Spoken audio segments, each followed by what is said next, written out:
এজন্য নওজোয়ান, আজ তোমরা ভুলে গেছো, আজ নারীর ফাঁদে জীবন দিয়ে দিছ, উলঙ্গ ছবির কাছে জীবন দিয়ে দিছ, মোবাইলের নর্তকীর কাছে জীবন দিয়ে দিছ, একটা সামান্য মেয়ের কাছে নিজের জীবন শেষ করে দিছ। ছি ছি ছি, পুরুষ এত কাপুরুষ হয় না।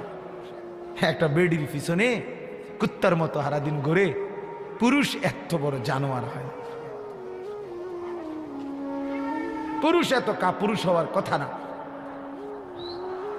যার পৌরুষ আছে, যে পুরুষ, সে এমন হওয়ার কথা না।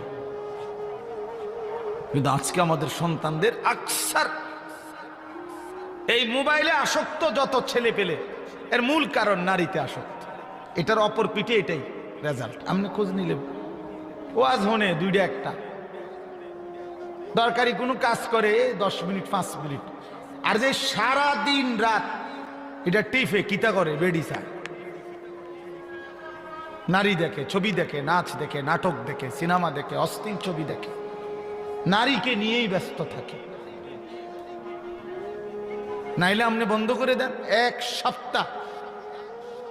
সপ্তাহ নারী ছবি মোবাইলে না আসা বন্ধ হয়ে যাক, যে কোনোভাবে ফেসবুক কন আর ইউটিউব কন কিছুতেই নারীর ছবি আসে না।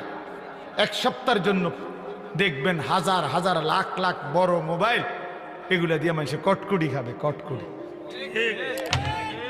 সম্পাপ্রি খাইব, সম্পাপ্রি চিনেন না, ওই সাদা সাদা সম্পাপ্রি, এইটি কটকুড়ি, অথবা পেঁয়াজ বেছে, বাঙ্গারি মাল বেছে।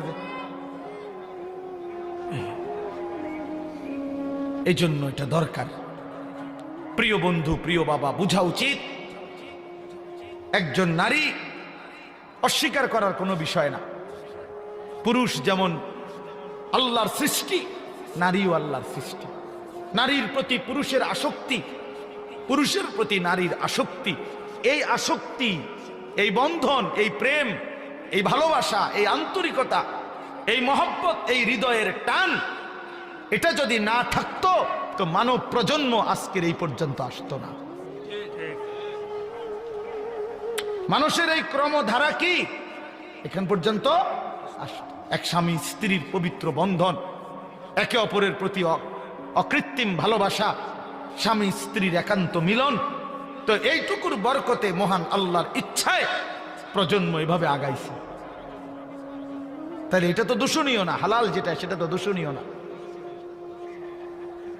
রাসূলুল্লাহ সাল্লাল্লাহু আলাইহি ওয়াসাল্লাম বলছেন, পবিত্র স্ত্রী, তার মুখে যদি কেউ